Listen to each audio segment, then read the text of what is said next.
Et voilà, bienvenue les amis dans le nouvel endroit où les projets vont se réaliser.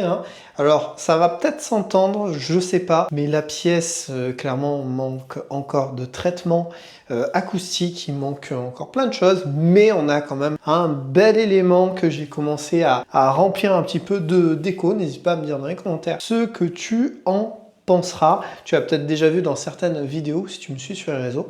D'ailleurs, n'hésite pas à me rejoindre, c'est là où tu peux tout savoir avant que ça sorte. Aujourd'hui, on se retrouve enfin pour une vidéo parce que ça faisait un petit moment, j'ai fait quelques petits formats courts, mais les vidéos YouTube, ça a mis son petit temps à revenir, déménagement, tout ça, puis un peu de flemme. Enfin bref, c'est bon, je suis à nouveau dans le game, donc normalement ça devrait le faire, surtout que maintenant on a un lieu où ça va pouvoir y aller. Il y a eu déjà des lives YouTube d'ailleurs, donc n'hésite pas à t'abonner et à être un petit peu à l'affût. Si t'es intéressé, évidemment. Alors, le 4 août 2023, donc l'année dernière, je sortais cette vidéo. Je te dis qu'une nouvelle plateforme de streaming vient de voir le jour. Oh shit, here we go again. Cette nouvelle plateforme de streaming, c'est TikTok Music.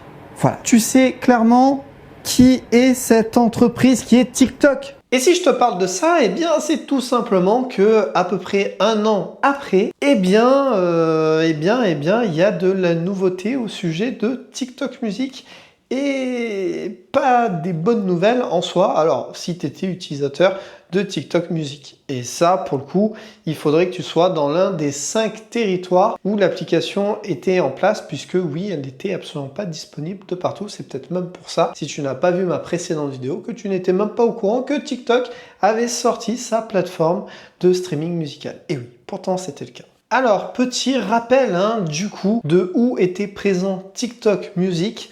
Tout simplement, dans 5 régions, il y avait l'Indonésie, le Brésil, l'Australie, Singapour et au Mexique. Et pour être un petit peu plus précis, tu sais que j'aime bien être comme ça, c'était dispo depuis le 6 juillet 2023 au Brésil et en Indonésie, puis ensuite en Australie, Singapour et Mexique, c'est arrivé en octobre 2023. Du coup, en gros, ça faisait un an que le service était en place. Alors, un an, et non, tout simplement parce que si tu as vu ma précédente vidéo, ça portait un autre nom en fait, ça s'appelait Réseau. Voilà, TikTok avait déjà tenté et ensuite ils ont rappelé ça sous le nom TikTok Music. Voilà. Alors TikTok avait clairement bien fait les choses, tout pour pouvoir concurrencer les meilleurs, et quand je dis les meilleurs, c'est en premier Spotify. Ah oui, parce qu'ils avaient vraiment ça en tête. Donc déjà, pour commencer, ils avaient signé des contrats avec les plus grosses majors, donc aussi bien Sony Music, Universal Music Group, Warner Music Group et également des labels plus petits pour proposer les catalogues les plus larges possibles. Tu te doutes bien que si tu veux écouter du Rihanna, si tu l'as chez tes concurrents et que c'est pas chez toi, ça va poser problème. Un artiste plus underground ou indépendant, moins connu en tout cas, ça poserait forcément moins de problèmes. Mais c'est intéressant aussi d'avoir des artistes que tu trouveras chez l'un et pas chez les autres. Alors, je vais te citer ce que les dirigeants de TikTok Music avaient dit pour la sortie de leur petit bébé. Ça exploitera la puissance de la découverte musicale sur TikTok, ajoutant qu'il offrira aux utilisateurs un catalogue complet de musique de milliers de labels et d'artistes, une écoute sans publicité ininterrompue et une fonction de téléchargement pour une écoute hors ligne. Je ne vais pas revenir parce que c'est ce que je parle dans la précédente vidéo, il y aura le lien en description, il s'affichera là, t'inquiète, il n'y a pas de souci. Mais ça, j'avais dit en gros, ok, c'est cool, mais tu le trouves déjà chez tous les autres concurrents. Si tu arrives, il faut proposer de la nouveauté, parce que c'est moi qui suis chez Spotify, par exemple. Pourquoi je devrais aller ailleurs s'il y a déjà tout ce que je souhaite là où je suis, tu vois. Donc, au niveau des fonctions inédites, tu vas voir, le service comprendra une fonctionnalité qui permet aux utilisateurs de diffuser des chansons qui deviennent virales sur TikTok, une fonction de recherche de paroles, la possibilité de chanter style karaoké via la fonction parole en temps réel, et un outil d'identification de chansons de style Shazam appelé Song Couch. Là, forcément, avec ces fonctions inédites, sur le papier, TikTok Music avait de quoi rivaliser avec les autres concurrents, parce que proposer une fonction karaoké, proposer aussi une fonction de reconnaissance des musiques comme Shazam, mais de leur propre logiciel, et aussi proposer des features en lien avec TikTok et en même temps TikTok Music, là oui, déjà tous les utilisateurs de TikTok pourraient être intéressés à aller directement chez TikTok Music. Par exemple, je sais pas, admettons, tu vois sur TikTok une musique qui te plaît, hop, il y a un truc de pouvoir la mettre directement dans ta playlist TikTok Music. Forcément, ça, là, il y a de l'intérêt. Et pourtant, malgré tout ça, voilà, ça ne l'a pas fait avec TikTok Music. En même temps, tu as beau éventuellement avoir les armes qu'il faut, il n'y a rien qui est joué d'avance et encore plus dans l'univers de l'industrie musicale où voilà, du jour au lendemain, tu peux être en haut et tu peux ensuite te retrouver en bas, quoi. Venons-en maintenant au nombre d'abonnés, puisque en à peu près un an, légèrement plus, combien TikTok Music a pu rameuter de monde? Eh bien, c'est entre 2 à 2,5 millions d'abonnés que TikTok a réussi à se faire. Alors, ce chiffre paraît énorme et pourtant, c'est un chiffre qui est dérisoire par rapport notamment à Spotify qui, lui, par mois, par trimestre, gagne souvent bien plus. Et pour rappel, TikTok Music voulait concurrencer Spotify directement. Donc c'est là où tu vois que ça pêche un peu. Par contre, TikTok Music est très jeune. Enfin, était pour le coup, puisque le service va vraiment être fermé.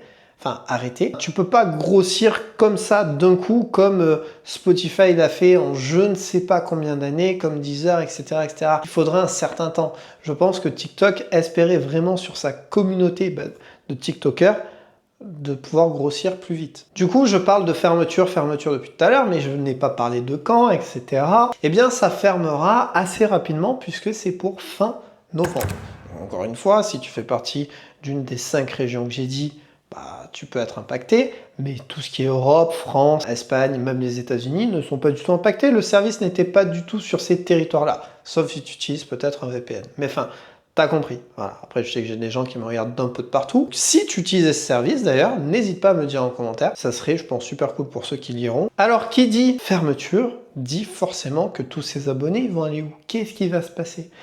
Il va forcément y avoir des gagnants dans cette histoire. Et si je te dis que le gagnant principal, eh bien, c'est Spotify.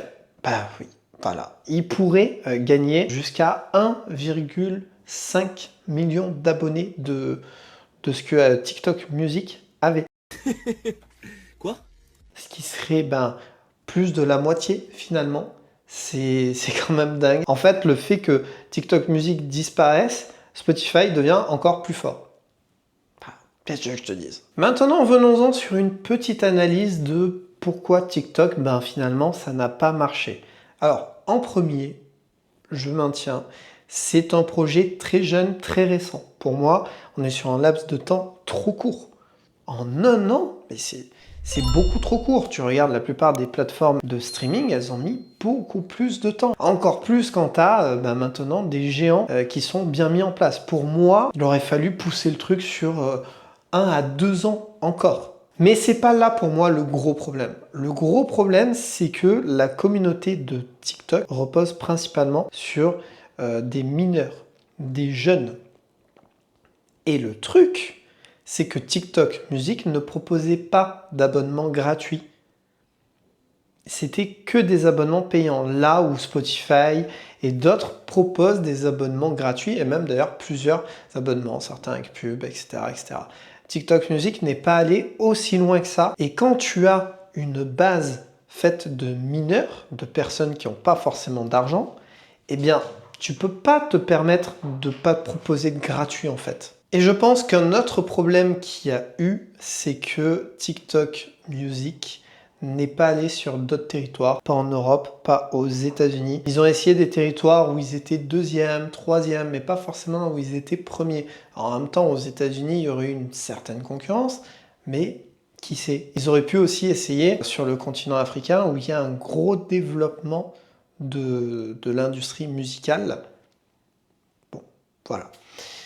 Après, il y a peut-être encore d'autres points, mais pour moi, là, c'est les points un petit peu principaux. Quoi qu'il en soit, TikTok a dit qu'elle préférait se consacrer sur sa fonction ajoutée à la plateforme musicale, qui donc permet de prendre une musique qu'il y a sur TikTok et de la mettre sur Spotify, par exemple, et de laisser ce projet de plateforme musicale de côté. Alors, honnêtement, hein, entre nous, ça sent, tu vois, la défaite à moitié avouée, tu vois. Ça sent le truc que ça fait chier, on arrête parce qu'on voit que ça bouge pas, mais en même temps on va se dire, bon, il y en a qui font mieux que nous, donc nous on va plutôt faire la fonction de mettre les sons de l'application sur Spotify par exemple, tiens. Enfin, c'est que mon ressenti. Alors maintenant, il y a Ol Obermann, responsable mondial du développement commercial musical chez TikTok, qui a donc dit « Notre fonctionnalité ajoutée à l'application musicale a déjà permis d'enregistrer des centaines de millions de morceaux dans des listes de lecture sur des services de streaming musical partenaires, comme par exemple Spotify ou Deezer. » Il dit également « Nous fermerons TikTok Music à la fin du mois de novembre afin de nous concentrer sur notre objectif de renforcer le rôle de TikTok dans la promotion d'une écoute et d'une valeur musicale encore plus importante sur les services de streaming musical, au profit des artistes, des auteurs-compositeurs et de l'industrie. » Alors juste sur ce que je viens de finir là, l'histoire de se concentrer sur les auteurs-compositeurs, enfin les artistes, etc. Bon, hein, il faut pas oublier que TikTok n'est pas comptée comme une plateforme de streaming et que donc du coup, elle ne paie pas des frais comme les plateformes de streaming en payent par exemple. Donc on est encore loin d'une égalité, etc., etc. Pour moi, TikTok, ça reste une plateforme où tu peux utiliser des coupures de son pour, oui, les mettre en avant en soi, mais bon, sur l'aide des artistes, c'est pas encore ça. Mais après, c'est vrai qu'il y a un flou, on peut peut-être faire quelque chose. À voir. Mais bon, voilà. Hein. La fonction ajoutée à l'application musicale, que je te parle depuis tout à l'heure, est du coup pour l'instant disponible sur Spotify, Apple Music et Amazon. Pour l'instant, il n'y a que ces endroits-là où tu peux, donc si tu as un son sur TikTok, l'ajouter à ta playlist. Sur Spotify, j'ai pas essayé personnellement, mais de ce que j'ai compris, c'est ce qui est possible de faire. Et cette fonction de TikTok est disponible dans plus de 180 pays dans le monde. Donc c'est vrai que c'est quand même assez large. Plus que leur application de streaming musical. Bon, et après, des sources internes ou proches de TikTok et de ce projet-là dit qu'ils sont en train de voir pour signer avec d'autres plateformes de streaming pour proposer cette fonctionnalité. En même temps, honnêtement, cette fonctionnalité, elle est cool, hein, je dis pas l'inverse, mais je vois pas pourquoi elle pourrait pas être disponible sur toutes les plateformes de streaming, tu vois. Clairement, c'est pas, je vois pas où il y aurait une exclusivité sur ça, à mon avis. Par la suite, tu vas l'avoir sur Deezer, peut-être Qobuz, enfin, voilà. Voilà, quoi. Bon, quoi qu'il en soit, si tu as utilisé ou si tu étais utilisateur de cette application, eh bien, n'hésite pas à me le dire dans les commentaires. Moi, je suis très curieux, je lis tous les commentaires. N'hésite pas aussi à me dire ce que tu penses de cette vidéo, si tu es content de mon retour, ce que tu penses également de tout ça. Alors, ça va s'améliorer avec le temps, mais en gros, à chaque fois, je me disais, attends, avant de tourner des vidéos, attends. Mais si je continue, en fait, je vais pas commencer avant, je sais pas, moi, décembre ou janvier, tu vois. Donc, voilà, en avant, et puis voilà, il y aura sans doute une vidéo dans un projet qui te permettra un peu de voir là où je suis et tout ça maintenant. Ça, on verra par la suite. Voilà, en tout cas, pour TikTok Music, c'est fini. Voilà, en novembre, c'est finito bambino. Hop là. Je l'ai pas dit, mais ils avaient signé donc des contrats avec plusieurs majors. Il faut savoir qu'entre-temps, il y a des majors qui ont rompu ce contrat parce que, j'avais fait une vidéo aussi où TikTok était en guerre avec une major notamment. Voilà, donc n'hésite pas, il y a les vidéos, je les mettrai en description, elles seront un peu de partout. Enfin, voilà, si tu as apprécié, n'hésite pas à t'abonner, n'hésite pas à rejoindre l'Instagram, c'est là où je suis là, je parle, j'échange, je mets des news, des astuces, enfin plein de choses. Donc le plus simple c'est ça, pareil, c'est en description. Je te dis à la prochaine, normalement on reprend tous les vendredis en cycle, mais bon, il va peut-être encore y avoir un roulement, voilà. Donc à la prochaine. En attendant, vive notre passion, vive la musique et puis tout simplement sois créatif.